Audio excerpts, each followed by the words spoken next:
बिस्मिल्लाहिर्रहमानिर्रहीम। अस्सलाम वालेकुम नाज़रीन कराम, मैं हूं मखदूम शहाबुद्दीन और आप देख रहे हैं मेरा फेसबुक और यूट्यूब चैनल। उम्मीद करता हूं आप सब लोग बखैर वाफियत होंगे और जहां भी होंगे अपने अहले खाना समेत खुश भी होंगे और महफूज भी। नाज़रीन कराम, 4-5 बड़ी अहम तरीन डेवलपमेंट्स हैं जो आपके सामने रखनी हैं, अहम तरीन ख़बरें हैं, लेकिन एक एक्सक्लूसिव ख़बर भी है जो कि अब से कुछ लम्हात पहले मुझे मेरे ज़राए ने कन्फर्म की है, और वो है शेख रशीद साहब के हवाले से। उनके इंटरव्यू के हवाले से तो कुछ बातें चल रही थी लेकिन मुबहम थी, लेकिन अब मैंने कन्फर्मेशन ली है, शेख रशीद साहब का इंटरव्यू रिकॉर्ड हो चुका है। किसने ये इंटरव्यू रिकॉर्ड किया है, कौन एंकर है? शेख रशीद साहब को इमरान खान साहब का साथ तो छुड़वा दिया गया है, लेकिन शेख रशीद साहब की आगे की मंजिल क्या होगी उस हवाले से भी एक बहुत बड़ा धमाका है और एक एक्सक्लूसिव खबर है जो आपके सामने रखनी है। इसके साथ साथ कुछ और बड़ी डेवलपमेंट्स भी हैं। इस सब के अंदर एक जानिब तो जस्टिस काजी फाइज ईसा साहब जो हैं उन्होंने एक बड़ा खड़ाक किया है, एक बड़ा फैसला उनकी तरफ से सामने आया है, अहम इजलास तलब किया है, और बहुत कुछ जो है अब यूं लग रहा है कि पाकिस्तान के अंदर ना हर चीज़ की डायरेक्शन बड़ी वाजे होती जा रही है। मैंने 2 दिन पहले आपके सामने कर्ज की थी कि मैं चाहता हूं कि सब खुलकर सामने आए, जितने इदारे हैं, जितने लोग हैं, जितने स्टेक होल्डर्स हैं, ये जो ढके छुपे अंदाज में जैसे इस्लामाबाद हाई कोर्ट आप देखें खुलकर सामने आई है ना, खुल के नई मिसालें कायम कर दी जस्टिस आमिर फारूक साहब ने। पूरी कौम आज उन्हें सलाम पेश कर रही है कि उन्होंने किस तरह से मियाँ साहब को इंसाफ दिया है, चंद सेकंड्स की समाअत जो है वो करके। ऐसे होता है स्पीडी ट्रायल, ऐसे इंसाफ होता है, खुल के आए हैं ना, तो ये अच्छा होता है ताकि वो कोई इबहम ना रहे, कोई पीछे हुज्जत ना बाकी रहे। इसके साथ ही साथ इमरान खान साहब के साथ एक नई अनहोनी भी हुई है। इमरान खान साहब जो हैं उनके खिलाफ साइफर केस, ये बड़ा खतरनाक केस है, ये याद रखिएगा। इसी केस में इमरान खान साहब के लिए सजाए मौत या उम्र कैद भी मांगी गई है। तो इसी केस के अंदर इमरान खान साहब के साथ जो अनहोनियां हुई हैं उनमें से एक अनहोनी भी मंजर आम पर आई है। एक्सक्लूसिवली आजम खान की जो स्टेटमेंट, जो एग्जैक्ट बयान है वो भी आपके सामने मैंने रखना है, और ये एक्सक्लूसिव खबरें हैं। लेकिन अगर अभी तक आपने इस वीडियो को लाइक नहीं किया तो लाइक ज़रूर कर लें, क्योंकि बहुत से लोग हैं जिन्हें हमारी सहाफ़त पसंद नहीं है, हमारी खबरें पसंद नहीं है, हमारा तर्ज़ सहाफ़त पसंद नहीं है, तो वो हमारे चैनल्स को रिपोर्ट करते हैं। उस असर को ज़ाहिर करने के लिए आपके लाइक्स और कमेंट्स हमारे लिए बहुत ज़्यादा ज़रूरी हैं। सबसे पहले मैं आपको ये बता दूं कि पाकिस्तान तहरीक इंसाफ की कानूनी टीम का कहना है कि तारीख में ऐसी मिसाल मौजूद नहीं कि मुजरिम को जमानत दी जाए। ये नवाज शरीफ साहब वाले मामले के ऊपर रद्द अमल दे रहे हैं, और इस्लामाबाद में प्रेस कॉन्फ्रेंस करते हुए पीटीआई कानूनी टीम के रुकन शुएब शाहीन ने कहा कि आज नवाज शरीफ को जमानत देकर कानून के साथ मजाक किया गया। उन्होंने कहा कि अदालत ने खुद कहा कि दरखास्त काबिल समाअत नहीं, नैब को किसने कहा कि आकर खड़े हो जाएं और कहें कि हमें एतराज़ नहीं। पीटीआई रहनुमा ने यह भी कहा कि ऐसे फैसलों से अवाम का एतमाद उठ रहा है, ये लोग मुल्क छोड़कर जा रहे हैं। वाज़ेह रहे कि इस्लामाबाद हाई कोर्ट ने अल अजीज़िया और एवनफील्ड में नवाज शरीफ साहब को गिरफ्तार करने से रोका है, और जिस तरह से इंसाफ दिया गया, और इसके साथ ही साथ एहतसाब अदालत के जज मोहम्मद बशीर साहब जो हैं उनका मामला भी आपके सामने है। अल्लाह उनकी जो हमशीरा हैं उन्हें करवट करवट जन्नत नसीब फरमाए। कल उनकी हमशीरा की डेथ हुई, लेकिन आज वो अदालत में आए, जमानत देने आए, सारा निज़ाम तैयार था, हर चीज़ तैयार थी, और यूँ लग रहा था मियाँ साहब के वकला से भी ज़्यादा नैब जो है, जो कि एहतसाब करना चाह रहे हैं इस मुल्क में, इस मरतबा एक मरतबा फिर आप सबको एहतसाब की बत्ती के पीछे तो लगा दिया गया है कि अक्रॉस दी बोर्ड अकाउंटेबिलिटी होगी, लेकिन वही इदारा जो है वो ज़्यादा उतावला था मियाँ साहब से भी ज़्यादा। अब नवाज शरीफ साहब जो है उनके वाले से मैं आपको ये बता दूं कि वो सऊदी अरब से दुबई पहुंच चुके हैं, और वो हफ्ते की सुबह खुसूसी तैयारी के जरिए पाकिस्तान पहुंचेंगे। और नवाज शरीफ साहब जद्दा से दुबई पहुंचे हैं, उनके हमरा 5 अफराद दुबई आए हैं। नवाज शरीफ को दुबई एयरपोर्ट पर हुकाम की तरफ से खुसूसी प्रोटोकॉल भी दिया गया है, और जाहिर बात है अब तो सब कुछ सबको वाज़ेह है, इंटरनेशनल प्लेयर्स को भी खबर जा चुकी है कि इस वक्त निज़ाम जो है वो एक मफरूर इश्तिहारी सजा याफ्ता भागा हुआ शख्स जो है उसकी सहूलत कारी कर रहा है। ज़राए के मुताबिक नवाज शरीफ दुबई में अपनी साहबजादी अस्मा नवाज के साथ एमिरेट्स हिल में क़याम करेंगे। ये एमिरेट्स हिल्स जो एरिया है ये बड़ा पोश इलाका है, और ये जो इनकी साहबजादी हैं अस्मा नवाज साहिबा या अस्मा डार साहिबा, ये बेसिकली इसहाक डार साहब की बहू भी हैं। तो ये इनकी तरफ नवाज शरीफ साहब स्टे कर रहे हैं और 2 दिन क़याम करेंगे। इस दौरान अपने कानूनी माहिरीन से मजीद सलाह मशवरा, भैया आपको क्या ज़रूरत कानूनी माहिरीन से सलाह मशवरे करने की, मियाँ साहब के वकला को क्या ज़रूरत है? आज वकला मियाँ साहब की अदालत में पेश ना होते तो नैब वालों ने खुद कह रहा था अल्लाह दा वास्ता जे हम मियाँ साहब की तरफ से आपके पाँव पकड़ रहे हैं जज साहब, और जज साहब ने भी कहना था मैं भी ज़मानत लिख के लाया हुआ हूँ। तो हालात तो इसी तरह के अनफॉर्चुनेटली बन गए हैं। और इस सब के अंदर मैं आपको ये बता दूं नाज़रीन इकराम कि नवाज शरीफ साहब 21 अक्टूबर को इस्लामाबाद आएंगे। इस्लामाबाद में कानूनी उमूर पर मुशावरत के बाद लाहौर रवाना होंगे, जहाँ मीनार पाकिस्तान पर जलसे से खिताब उनके शेड्यूल का हिस्सा है, और जलसा गाह और इतराफ़ की सड़कों पर 12,000 पुलिस एहलकार और 3,000 ट्रैफिक वार्डन ड्यूटी देंगे। काफिलों के लिए बंद रोड और रिंग रोड के करीब पार्किंग होगी, पूरा निज़ाम सहूलतकारी करेगा। और नवाज शरीफ साहब जो है इस तरह से वापस आएंगे। मरीम नवाज शरीफ साहिबा ने भी खिताब किया है और मुस्लिम लीग नून की एक तकरीब हुई है, उसमें साहिर अली बग्गा साहब, ये बड़े अच्छे तराने बनाते हैं, अच्छी धुनें बनाते हैं और उसके साथ गाने भी बड़े अच्छे कंपोजर भी हैं बग्गा साहब। साहिर अली बग्गा साहब ने नून लीग का गाना गाया। ये नून लीग का गाना जो है ये काफ़ी गानों की याद दिला रहा है, इसकी धुनें बिल्कुल ऐसी हैं नवाज शरीफ साहब के लिए। मरीम नवाज ने भी खिताब किया और कहा कि नवाज शरीफ को मिटाने वाले कई आए और कई चले गए। आई थिंक ये इमरान खान साहब की तरफ इशारा नहीं है, क्योंकि इमरान खान तो कहीं नहीं गया, लेकिन ये इशारा एस्टैब्लिशमेंट के लोगों की तरफ ही है। पहले मुशर्रफ साहब थे, उससे पहले भी, और फिर आप देख लें कि अभी रिसेंटली भी नवाज शरीफ साहब को निकालने वाले तो किस्सा पारीना बन चुके हैं, लेकिन उन्हीं के अपने लोग जो हैं वो नवाज शरीफ साहब को पलकों पर बिठाकर वापस ला रहे हैं। एक जानिब तो ये सब कुछ हो रहा है, तो वहीं दूसरी जानिब खान साहब के हवाले से भी डिटेल्स आपके सामने रख देता हूँ। साइफर केस सुनने वाले जज अबुल असनाद जुल्करनैन की तैनाती और जेल ट्रायल के खिलाफ साबिक वजीर आजम इमरान खान की दरखास्तें मुस्तरद कर दी गई हैं। इस्लामाबाद हाईकोर्ट के चीफ जस्टिस आमिर फारूक ने दरखास्त पर तहरीरी फैसला आज जारी किया है। तो ये नहीं कहा जा सकता कि आमिर फारूक साहब ने आज इमरान खान साहब को इंसाफ नहीं दिया। इमरान खान साहब के हवाले से भी आमिर फारूक साहब जो हैं उन्होंने आज बड़ा फैसला दिया है और तहरीरी फैसला जारी किया है, और इसके मुताबिक साइफर केस में जज अबुल असनाद जुल्करनैन की तैनाती दुरुस्त करार दे दी गई है और जेल ट्रायल के खिलाफ इमरान खान की दरखास्त को मुस्तरद कर दिया गया है। अदालत ने तहरीरी फैसले में लिखा है कि जेल ट्रायल के खिलाफ खुसूसी अदालत में दरखास्त दायर कर सकते हैं। चेयरमैन पीटीआई ने 27 जून 2023 का नोटिफिकेशन चैलेंज किया। ऑफिशियल सीक्रेट एक्ट खुसूसी अदालत के जज की तैनाती में कोई कानूनी सुकम नहीं है। फैसले में मजीद ये कहा गया है कि रिकॉर्ड के मुताबिक जेल समाअत साबिक वजीर आजम की जिंदगी को दरपेश खतरात के पेश नजर की गई। ये कहना दुरुस्त नहीं कि एनओसी जारी करते हुए इख्तियारात का गलत इस्तेमाल हुआ।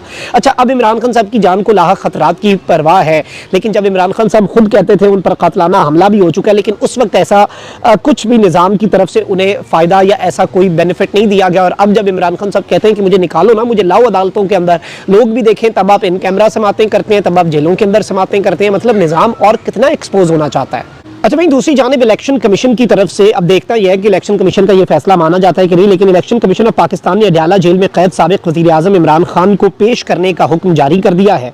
चेयरमैन पीटीआई को चीफ इलेक्शन कमिश्नर और चीफ इलेक्शन कमीशन के खिलाफ गैर पार्लिमानी जुबान इस्तेमाल करने के मामले पर पेश करने का हुक्म देते हुए उनके प्रोडक्शन ऑर्डर्स जारी कर दिए गए हैं। इलेक्शन कमीशन के मुताबिक चेयरमैन पीटीआई पर फर्द जुर्म आयद की जाएगी। उन्हें 24 अक्टूबर को सुबह 10 बजे पेश किया जाए। पेशी के बाद साबिक वजीर आजम को वापस जेल भेजने का हुक्म भी जारी किया गया है।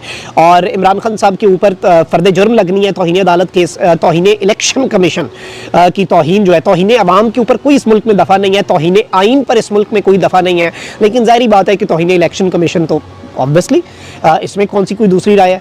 अच्छा, अब इमरान खान साहब को इसमें पेश किया जाता है या नहीं, ये एक बड़ा आम सवाल है, क्योंकि ये लोग खौफजदा है इमरान खान की एक तस्वीर से भी, और इमरान खान को एक लम्हे के लिए भी जेल से बाहर कदम नहीं रखने दे रहे। तो इसमें सवालात बहुत से हैं, जवाबात आने वाला वक्त देगा कि कहीं पूरा का पूरा इलेक्शन कमीशन और चीफ इलेक्शन कमिश्नर तो नहीं अब जाएंगे अटक जेल। और अभी तो जज अबुल असनाद जुल्करनैन साहब जा रहे हैं, कल को कहीं ऐसा ना हो कि इस्लामाबाद हाई कोर्ट के चीफ जस्टिस आमिर फारूक साहब भी अडयाला जेल में ही समातें कर रहे हैं। और पाकिस्तान की जो सुप्रीम कोर्ट है, पाकिस्तान की सुप्रीम कोर्ट में अगर खान साहब का कोई केस चल गया तो कहीं सुप्रीम कोर्ट ना अडयाला जेल मुंतकिल करनी पड़ जाए। देखते हैं, क्योंकि इस सब के अंदर इलेक्शन कमीशन ने मुतलका हुकाम को हिदायत तो जारी की है और कहा है कि अटक जेल, अडयाला जेल जो है उसके सुप्रिटेंडेंट को आगाह कर दिया जाए। और इन्होंने कहा है कि उनकी पेशी के लिए ज़रूरी इकदाम किए जाएँ, लेकिन ऑब्वियसली अब फिर से सिक्योरिटी का बहाना बना दिया जाए तो इसमें कोई दूसरी राय नहीं होगी। वहीं दूसरी जानिब खान साहब के साथ साइफर केस में अनहोनी हुई है और साइफर केस में दिए गए आजम खान के बयान जो है उसके वाले से कुछ उसकी नकल जो है वो हासिल हो चुकी है। एक्सक्लूसिव खबर आपके सामने रख रहा हूँ। शेख साहब वाले मामले पर आते हैं। साबिक वजीर आजम साइफर पढ़कर पुरजोश हो गए। साबिक वजीर आजम ने कहा कि साइफर अपोजिशन और रियासती इदारों के खिलाफ मौसर अंदाज में इस्तेमाल किया जा सकता है। आजम खान ने यह कहा कि इमरान खान साहब साइफर देख के खुश हुए। उन्होंने कहा कि अपोजिशन और इदारों के खिलाफ इस्तेमाल हो सकता है।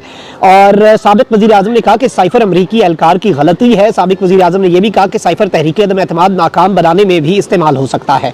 आजम खान के बयान के मुताबिक साबिक वजीर आजम ने कहा कि साइफर की कॉपी मुझे दे दो। साबिक वजीर आजम ने कहा कि मैं साइफर को दोबारा पढ़कर जायजा लेना चाहता हूं, जिस पर मैंने साइफर की कॉपी साबिक वजीर आजम को दी, जो कि उन्होंने अपने पास रख ली। जबकि साबिक वजीर आजम से बाद में साइफर की नकल मांगी तो उन्होंने कहा कि वो गुम हो गई और कहा कि वो साइफर को तलाश करने की कोशिश करेंगे।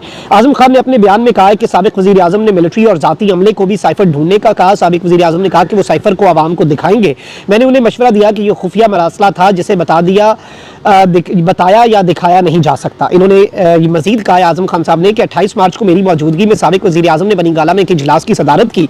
मेरी याददाश्त के मुताबिक ये साबिक वज़ीर आज़म के एजेंडे में शामिल नहीं था। इजलास में साबिक वज़ीर आज़म ने सेक्रेटरी खारजा को कहा कि वो साइफर की नकल पढ़कर सुनाएं। इस इजलास के मिनट्स मैंने रिकॉर्ड किए। मेरे ख्याल में उन्होंने आला फौजी क़यादत को निशाना बनाने और दबाव में लाने का मंसूबा बनाया था। ये जो मेरे ख्याल में है, ये आज़म खान साहब की गुमशुदगी के बाद उन्हें ऐसे ख्याल आना शुरू हो चुके थे। और इस सब के अंदर आज़म खान के बयान के मुताबिक इमरान खान चाहते थे कि फौज की आला क़यादत तहरीक अदम एतमाद पर उनकी मदद के लिए आए। साबिक वज़ीर आज़म की तरफ से अवामी ओहदे को इस्तेमाल करके एतमाद तोड़ा गया और साबिक वज़ीर आज़म के इस इक़दाम ने पाकिस्तान के मफादात को कॉम्प्रोमाइज़ किया। साबिक वज़ीर आज़म का मकसद साइफर से सियासी मफादात हासिल करना था और मेरे ख्याल में इस इक़दाम ने फौज के रैंक्स में आला क़यादत के खिलाफ इबहाम के बीज बोए।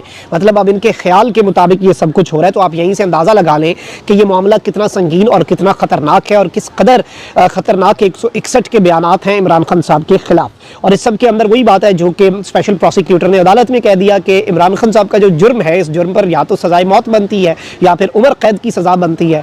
तो ये एक बड़ा अहम मामला है। वहीं दूसरी जानिब पाकिस्तान की अदालतें बहुत से मामलात के ऊपर खड़ाक कर रही हैं, लेकिन जिन पर करने चाहिए उन पर तो नहीं हो रहे। तो चीफ जस्टिस काजी फ़ाइज़ ईसा ने जुडिशल कमीशन का इजलास तलब कर लिया है। सुप्रीम कोर्ट के जज के लिए कायम मकाम chief justice Sindh high court Irfan Saadat का नाम तजवीज़ किया गया है। चीफ जस्टिस ने जस्टिस इरफान सादात का नाम तजवीज़ किया है और जुडिशल कमीशन का इजलास काजी फ़ाइज़ ईसा की सरबराही में कल होने जा रहा है। तो आप ये कह सकते हैं कि काजी साहब जो हैं वो इस सारी की सारी सूरत हाल के अंदर कल एक और जज साहब जो हैं, सुप्रीम कोर्ट में 15 जज हैं और 17 टोटल होते हैं, 2 की असामियाँ खाली हैं। तो काजी साहब अब ज़ाहिर बात है कुछ और जजेस को लाएंगे और काजी साहब जिन्हें 5-10 की मेजॉरिटी हासिल थी, लेकिन नवाज शरीफ साहब को अपील का हक देने के मामले के ऊपर वो मेजॉरिटी काजी साहब की माइनॉरिटी में बदल गई। वो खुद माइनॉरिटी में चले गए। अब 2 मजीद जजेस के इजाफे से क्या सवाल ये पैदा होता है कि काजी साहब मुकम्मल तौर पर ड्राइविंग सीट पर आ जाएंगे क्योंकि वो अपनी मर्जी से जजेस को लाएंगे हाई कोर्ट से। ये एक बड़ा अहम सवाल है जिसका जवाब जारी बात है आने वाला वक्त देगा। लेकिन देखते हैं कि ये मामला कहां पर जाता है। इसके साथ साथ काजी साहब ने जो मिलिट्री कोर्ट्स के अंदर सिविलियंस का ट्रायल है उस केस को लगाने का भी इंदिया दे दिया। मैं तो समझता हूं वो केस भी पब्लिक को दिखाया जाए, पीटीवी पर दिखाया जाए और उस केस को भी अब आगे लेके चलें क्योंकि प्रैक्टिस एंड प्रोसीजर का मामले का तो इस वक्त नतीजा जो भी निकलना था वो निकल चुका है। पता तो चले काजी साहब भी का भी वाजे हो जाए ना कि वो कितना आइन और कानून और दीगर मामलात और बुनियादी इंसानी हुकूक के मामले पर कितना स्टैंड लेते हैं। अच्छा, एक जानिब ये सारी डेवलपमेंट्स से अब आगे बढ़ते हैं। शेख रशीद साहब के वाले से शेख रशीद साहब को उठाया गया था, साथ उनके जो भतीजे हैं उन्हें भी उठाया गया और एक उनके जो मैनेजर हैं उन्हें भी उठाया गया। इन दोनों अशखास को जिनका सियासत से कोई ताल्लुक नहीं था कुछ अरसे तक अंदर रखा गया, बाद में उन्हें छोड़ दिया गया। शेख रशीद साहब के हवाले से अदालत के अंदर समाअत भी हुई। आज एक मरतबा फिर आखिरी मोहलत दे दी गई है, लेकिन शेख रशीद साहब उस आखिरी मोहलत से पहले ही वापस आ जाएंगे क्योंकि शेख रशीद साहब का एक इंटरव्यू मुबैना तौर पर रिकॉर्ड कर लिया गया है। ये इंटरव्यू और किसी ने नहीं बल्कि मुनीफ फारूक साहब जो हैं मुबैना तौर पे इत्तलात ये हैं अभी तक की कि उनके साथ रिकॉर्ड किया गया है शेख रशीद साहब का। शेख रशीद साहब पीटीआई का ऑफिशियली हिस्सा नहीं है लेकिन पीटीआई के एक बहुत बड़े और पक्के इत्तेहादी जरूर हैं। और मुनीफ फारूक साहब जो हैं ये इससे पहले जियो के ऊपर थे, जियो पे ये उनके साथ काम करते थे नजम सेठी साहब के साथ, लेकिन अब ये आजकल समा के ऊपर होते हैं और समा न्यूज़ जो है उसके ऊपर ये आजकल मुनीफ फारूक साहब जो हैं वो काम कर रहे हैं। और मेरे सवाल इनका शो का नाम है मुनीफ फारूक साहब का। तो इस शो के अंदर शेख रशीद साहब आपको आइंदा आने वाले चंद दिनों के अंदर नजर आ सकते हैं। किसी भी लम्हे जब बेहतर लगा लोगों को तो शेख रशीद साहब का ये इंटरव्यू आ सकता है। हो सकता है नवाज शरीफ साहब के इस्तकबाल के बाद हो ताकि उस पर से अटेंशन ना हटे, लेकिन देखते हैं। अलीम खान साहब का चैनल है, मुनीफ फारूक साहब साफ़ी हैं, एंकर हैं, उन्होंने ये इंटरव्यू रिकॉर्ड किया है और शेख रशीद साहब इसके अंदर मुबैना तौर पर इस्तेहकाम पाकिस्तान पार्टी जो मेरी इब्तदाई इत्तलात मैंने कन्फर्म किया अपने मल्टीपल सोर्सेज से, उसके मुताबिक शेख रशीद साहब इस्तेहकाम पाकिस्तान पार्टी जो है उसके अंदर शमूलियत भी इख्तियार कर सकते हैं। इसके भी बहुत ज़्यादा इम्कानात हैं। मतलब आप इस खबर को कन्फर्म ही समझे क्योंकि ज़राए ने बड़े वसूख से बड़े बावसूख ज़राए जो हैं उन्होंने ये खबर एक्सक्लूसिवली मुझे दी है और ये हमने एक्सक्लूसिवली अपने यूट्यूब चैनल के जरिए आपके सामने रख दी है, ब्रेक कर दी खबर आपके सामने। कमेंट सेक्शन में राय का इज़हार ज़रूर करें। अपना बहुत ख्याल रखें। अल्लाह निगहबान पाकिस्तान।